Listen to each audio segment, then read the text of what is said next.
금리 인상의 문제가 아니라 금리 인상을 이겨낼 수 있을 정도의 성장이 있는가. 올해는 위드 코로나, 리오프닝 수혜주, 플러스 반도체, 자동차, 인터넷, 그리고 2차 전지. 미국이 금리 인상을 하면 달러는 강하다라는 생각을 많이 하셔요. 그렇죠. 기본적으로. 저는 약해진다. 그러니까 이제 모든 키포인트는 이제 앞으로 유럽에. 네. 우리가 이제 이런 어려운 이야기를 했으니까 이번엔 좀 희망적인 얘기. 네. 왜 3월 이후로 네. 우리가 오를 것이라고 기대할 수 있는가? 네. 그리고 그러한 상황에서 우리가 과연 선택해야 되는 주식은 어떤 것이냐? 요걸 좀 질문을 드리면 네. 일단 기본적으로 네. 금리 인상하면 지금보다 상황이 더 어려워지는 거 아니야? 라고 생각하는 분들이 정말 많아요. 진짜 많죠. 근데 우리는 전문가분들은 오히려 반대로 금리 인상이 되면 좋아질 거라고 얘기한단 네, 말이에요. 네, 그러니까 혹자는 기관을 어떻게 믿어? 이런 얘기 하는 분도 있어요. 일단 왜 오를 거라고 생각하시는지. 일단은 과거에 그러니까 확률적으로 50% 60%입니다가 아니라 거의 100%예요. 그러니까 뭐 2018년에 신흥국 증시가 꺾이기도 했고 90년대 후반에는 신흥 아시아 증시가 꺾이기도 했는데 그때는 미국이 금리 인상을 여러 번 올려서 뭐 부정적인 영향도 있었기도 했지만 그리고 2018년에는 미중 무역 전쟁이 바로 시작되면서 나타난 현상도 있었지만 글로벌 증시 흐름에 있어서 미국이 금리 인상을 할 때 시장이 추세적으로 하락하고 쭉 밀려난 경우는 단 한 번도 없습니다. 진짜. 그런 상황을 왜 그랬을까를 본다면 합리적이었던 거예요. 금리 인상이 리즈너블하다. 아, 왜 금리 인상을 하는지 알겠어. 야, 이렇게 좋으니까 금리 인상을 하지. 이렇게 경기가 좋으니까 금리 인상을 하는 거지. 금리 인상을 하는 이유가 뭐야? 야, 봐봐, 경기 좋잖아. 라고 하면서 오히려 그 안에서의 선순환이 나왔었거든요. 근데 지금 앞서 보여드렸던 것처럼 지금은 반대라는 거죠. 그런 것들이 부담스러운 거지. 요 방향성이 다시금 맞춰간다면 아마 시장은 좋을 수 있다는 말씀을 드리고 있고요. 이런 와중에 많은 분들이 좀 오해를 하시는 것 중에 하나가 금리 인상을 하면 무조건 가치주가 좋다.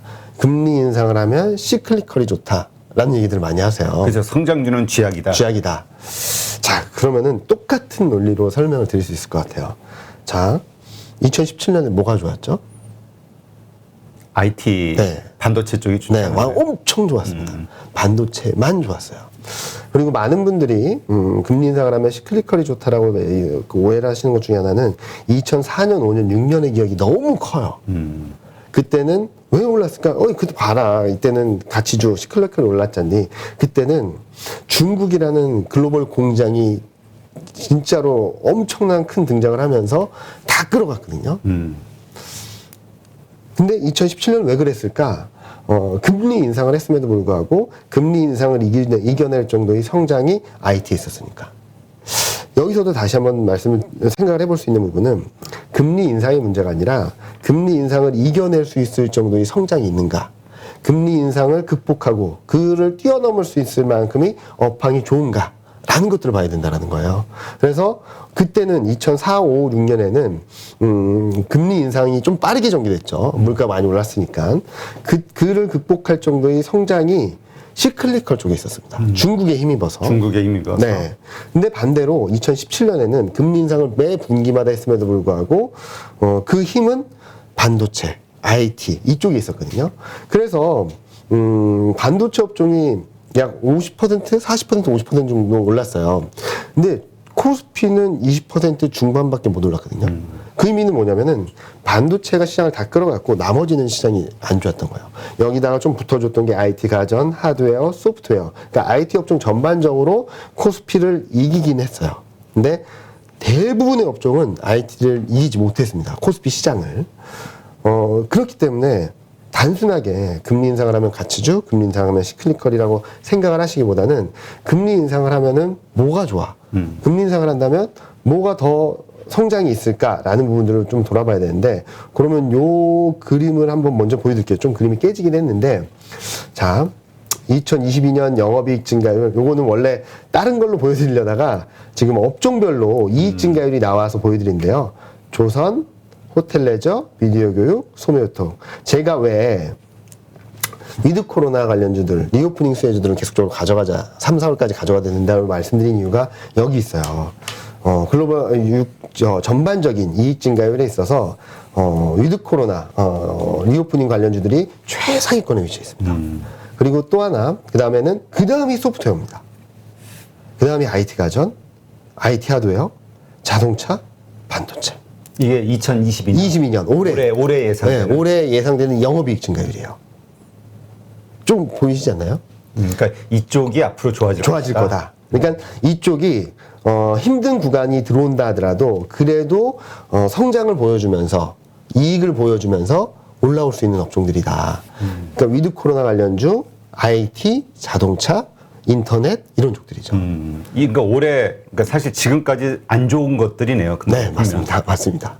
근데 거꾸로 생각해 보면 2021년 상반기에 시클리컬들이 엄청나게 올랐지 않습니까?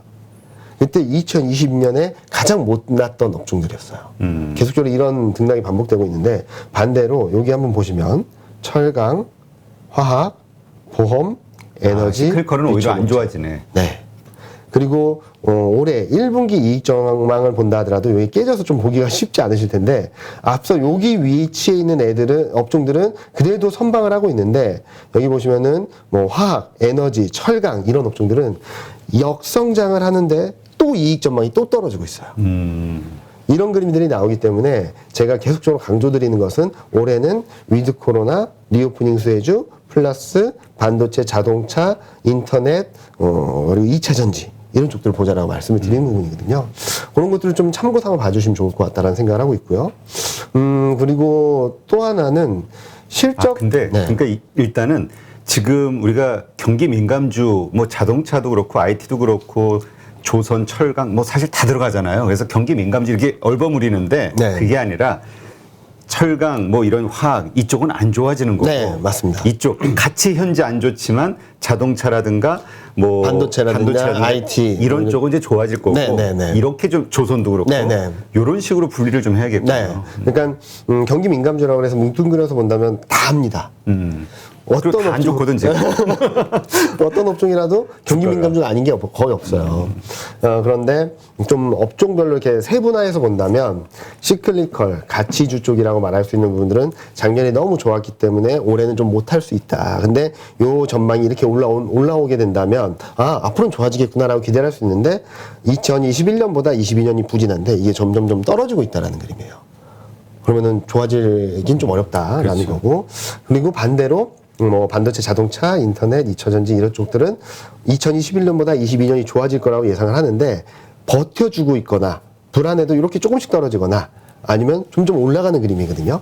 그러면은 뭘 사야 될까라는 선택의 문제에 있어서는 이쪽 왼쪽에 있는 구간들을 더 많이 봐야 되겠다. 다만 지금 현재 시장에서는 시장 전반적인 흐름들이 좀 불안한 모습들을 보여주니까 지금 시점에서 적극적으로 뛰어들기보다는 좀 변동성이 있을 때 시장이 우리 밀려날 아까 때 얘기했던 2월과 3월 사이에 네. 벌어지는 어떤 급락 상황 만약에 온다면 그때 좀 적극적으로 사신다면 코로나19 이후에 가장 좋은 매수 기회가 될 수도 있다라고 생각을 하고 있습니다.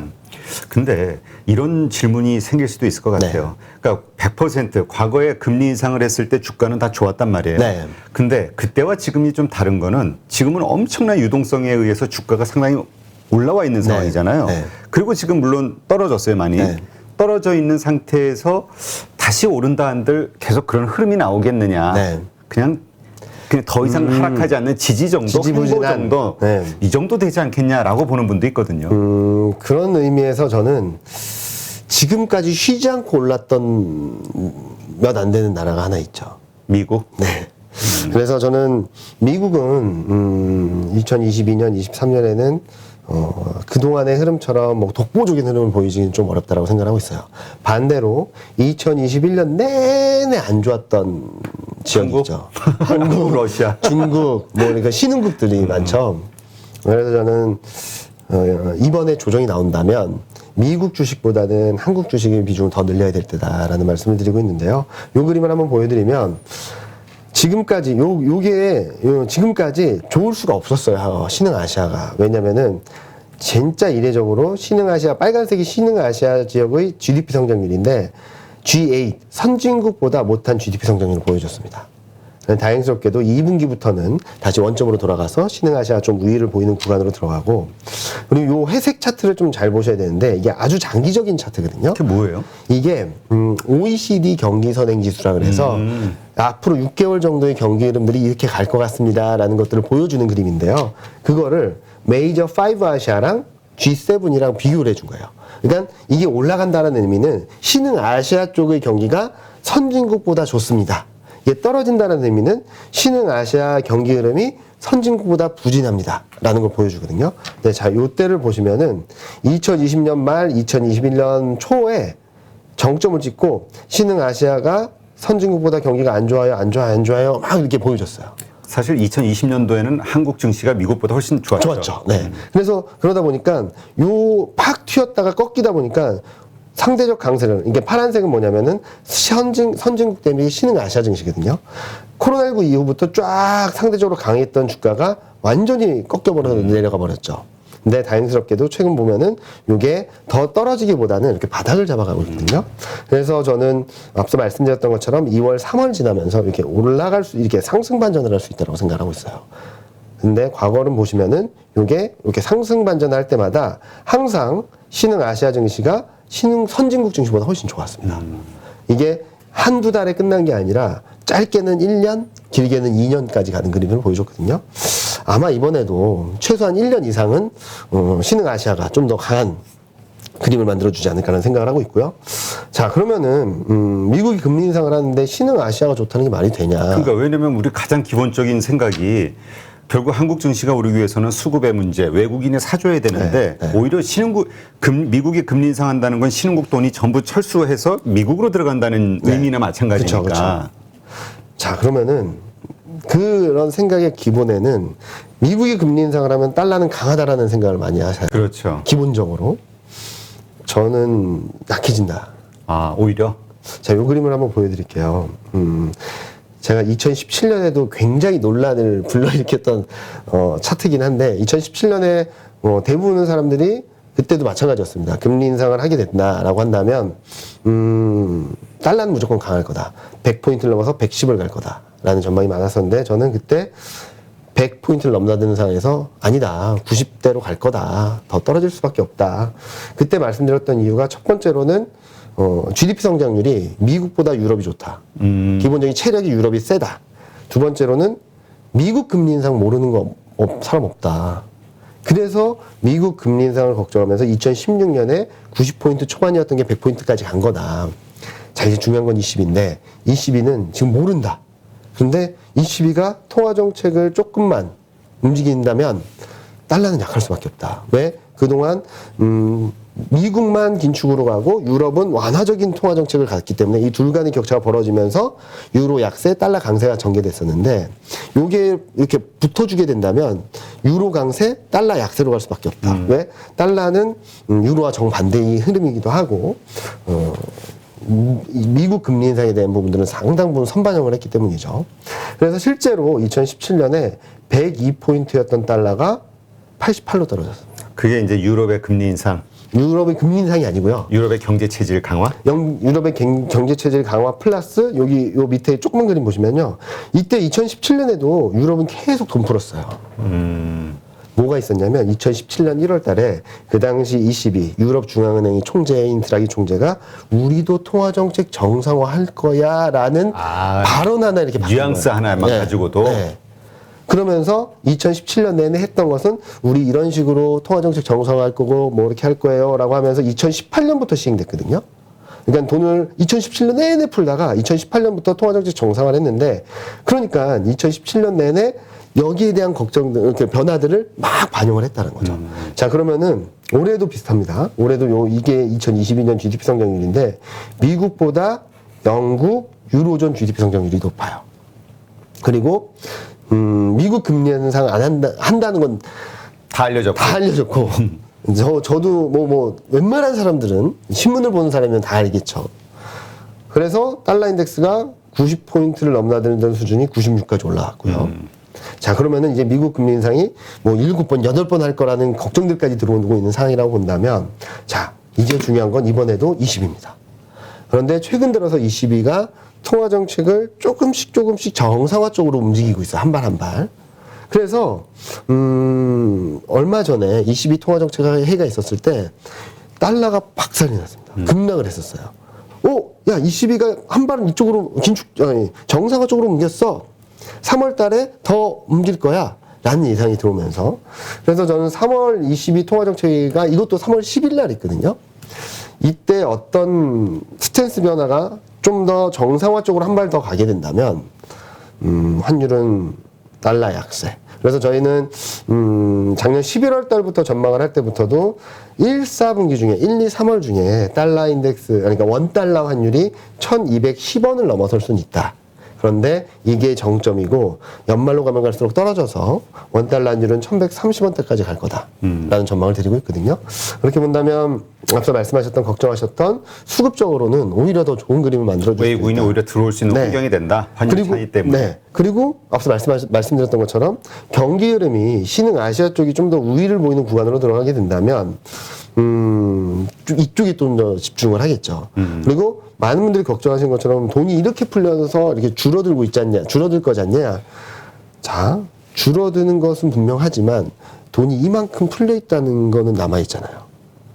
그래서 무슨 말씀을 드리냐면 아직 그러니까 우리가 걱정하는 게 유동성이 줄어들면 이게 확 다 망가지는 거 아니야. 근데 그런 해를 시작한다 해도 이미 풀려져 있는 유동성이 너무 많다는 거, 너무너무 많다는 거죠. 지금 9조, 10조 달러를 가고 있는데. 그런데, 그래서 제가 말씀드리고 싶은 것은, 제가 이거 제가 추천드리는 건 아니고요.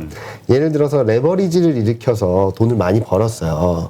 그런데 이 돈을 갚아야 되는 시점이 돌아왔는데 그렇다고 해서 제 포지션을 모두 정리하고 그냥 다 갚아버릴 것인가. 그렇지 않다라는 거죠. 순차적으로 돈을 갚아야 되게 된다면 계획을 세우겠죠. 아, 이때는 이 정도까지 헌멜해서 이거 갚고 이런 식으로 가겠죠. 자, 그러면은 이제부터는 선택과 집중입니다.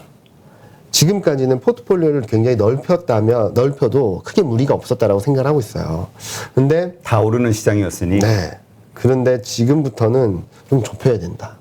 앞서 말씀드렸던 것처럼. 그것은 이제 결국 아까 말씀하셨던 네. 올해 이익과 매출단이 좋아질 수 있는 섹터 기업들. 네. 그쪽으로 집중을 해야 되고 또 하나는 대형주에 집중을 해야 된다. 대형주. 왜냐면은 지금까지는 돈을 계속 푸는 상황이었기 때문에 굉장히 힘들었던 기업들까지도 살아날 수 있었고 어쩌면은 살아나는 힘이 더 셌다라고 볼 수 있겠죠. 근데 이제는 긴축 그리고 유동성 흡수 이쪽으로 가는 방향성은 분명히 맞기 때문에 그동안 기사회생을 했던 기업들 중에서도 옥석 가리기가 불가피하다라고 생각합니다. 그렇게 본다면 그래도 세이프한 쪽으로 선택을 할 수 있는 돈들이 많이 들어갈 수 있다고 생각하고 있어서 앞서 말씀드렸던 반도체, 자동차, 인터넷 2차 전지 그리고 위드 코로나 관련주들 그 안에서도 좀 대형주들을 좀 주목해서 보자라는 말씀을 드리고 싶죠. 네. 자, 그럼 요 부분을 하나 정리를 좀 하죠. 그러니까 우리가 미국의 금리 인상으로 인해서 그러니까 그 달러 강세가 계속 될 거라고 보지만 반대로 유럽의 경제, 그다음에 유럽의 그 어떤 금리 인상에 대한 뉘앙스 언급이 됐든 아니면 실제로 하든 이쪽에서 어떤 정책 변화로 인해서 보통 이제 우리가 달러 인덱스라는 게 유로화가 60%인가 70%인가요? 유로하고 파운드를 합치면 74%입니다. 74%. 그러니까 여기에 이렇게 비중을 차지하고 있으니 당연히 달러는 약세가 될 것은 분명한데 근데 이제 우리는 신흥국이잖아요. 신흥국은 신흥국 지수가 또 신흥국 달러 인덱스가 따로 있잖아요. 그러나 우리는 여기하고는 상관없으나 이 달러 인덱스의 변화에 따라서 이것도 자연스럽게 달러가 약세로 갈 수밖에 없다. 이렇게 이해를 하면 되는 건가요? 달러가 약세로 가는 상황에서 앞서 처음에 보여드렸던 이 그림을 보시면은 경기 흐름들이 선진국보다 좀 더 강한 그림으로 간다. 우리가? 네. 그렇게 되면 달러는 유로화와의 상관관계에서 약세 흐름으로 가고 선진국보다 신흥 아시아 쪽의 경기가 좀 더 좋다라고 한다면 신흥 아시아 통화가 선진국 통화보다는 강세. 그러면은 굉장히 좋은 그림이라고 볼 수 있거든요. 달러는 약하고 그 달러가 약해지는 상황에서 원화는 더 강하다. 그때 시장에 외국인들은 굉장히 적극적으로 들어옵니다. 그러니까 이제 모든 키포인트는 이제 앞으로 유럽에. 네. 그래서 저는 그러니까 지금 꼬인 실타래를 풀어내는 것은 미국이 맞는데 향후 긍정적인 변화를 만들어줄 수 있는 부분 중에 하나는 유럽이다. 그동안 저도 그렇고 유럽 잘 안 봤거든요. 그렇죠. 네. 유럽은 그냥 우리 그냥 가끔 곁다리로 맞습니다. 20에서도 뭐 하나 뭐 이 네, 정도만 네, 네, 네. 했지. 뭐 변하고 있어? 뭐 그 정도였고 경기 회복이 되나? 뭐 이런 정도였는데 올해는 유럽 경제 22 이런 것들을 계속적으로 체크하고 확인하시는 게 향후 방향성을 잡아가시는 데 있어서 좀 더 클리어해질 수 있다. 미국만 몰입돼서 본다면은 좀 풀어나가기 어려운 것들이 많거든요. 네. 왜냐하면 지금 이거는 이제 결국 우리 환율하고도 이제 연동이 네, 되는 맞습니다. 거니까 네.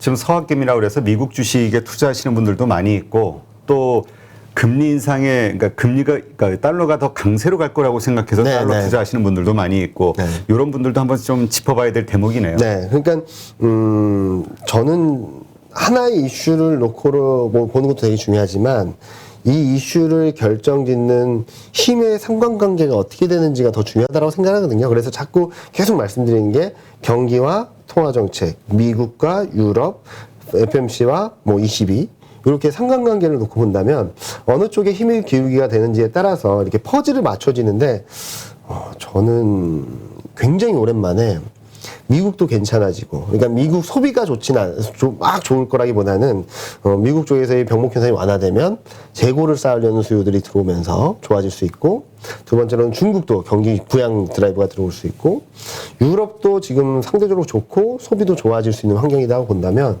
굉장히 오랜만에 미국, 중국, 유럽 쪽에서의 변수들이 긍정적인 변수들이 좀 유입되는 구간으로 들어가는 것이 아닌가라는 생각을 하고 있어서 저는 올해 하반기 내년까지는 지금은 굉장히 좀 조심하자라고 말씀드리고 있는데, 그러면서도 2월, 3월 달에 나올 수 있는 저점을 무조건 사야 된다, 적극적으로 사야 된다는 말씀드리는 이유가 그 다음 스텝에서는 굉장히 좋은 그림들이 만들어질 수 있다라고 생각하고 있어서 좀 강조드리고 있습니다. 네.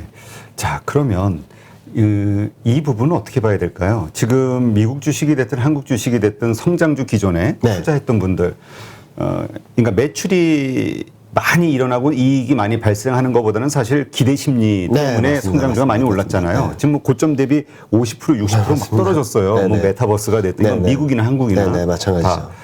다 이러한 주식들 다시 말씀대로 이제 주가는 다시 어떤 뭐 3월 이후로 반등한다고 네, 하면 네. 그러한 주식들도 같이 오를 수 있을 것이냐, 아니면 말씀하신 대로 그냥 앞으로 이익과 실적이 좋아질 그런 대기업 중심으로만 오를 거라고 우리가 봐야 되느냐. 왜 그러냐면 그렇다면 이거 손절을 해야 정리하고 되니까 이쪽으로 가야 되니까. 네, 네. 근데 지금 뭐 신문에 나오는 거 보면 루시드니 뭐 리비안이니 이런 데 투자하신 분들도 뭐 수익이 뭐 거의 7, 80% 손해만 하신 분들도 있다고 신문 기사 나오더라고요. 네. 자, 아까도 말씀드렸던 것과 좀 일맥상통하는 부분인데요. 이제 꿈을 먹는 시장은 좀 많이 좀 옥석가리가 돼야 된다. 끝났다?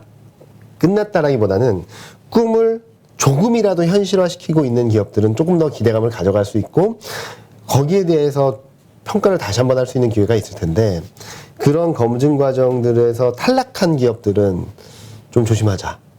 그 얘기는 지금 그 어떤 비전을 매출로 이렇게 현실화시키지 못하고 있다면 네, 못하고 있다면 좀 정리해야 되는 게 맞다. 그러니까 저는 그런 기업들은 되게 좋아질 거라고 봐요, 장기적으로. 근데 아까도 말씀드렸던 것처럼 뭐 비트코인이나 이런 것들이 한때는 뭐 반토막 나긴 했지만 결국 이 정도까지 올라오고도 있지 않습니까?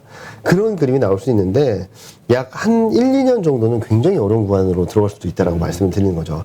왜냐면은 아까 말씀드렸던 부분들에서 같은 맥락이긴 한데 방향성 결정돼 있는 거예요. 긴축, 유동성 흡수. 이런 상황에서 모두에게 기회를 줄 수 있는 국면은 끝났다.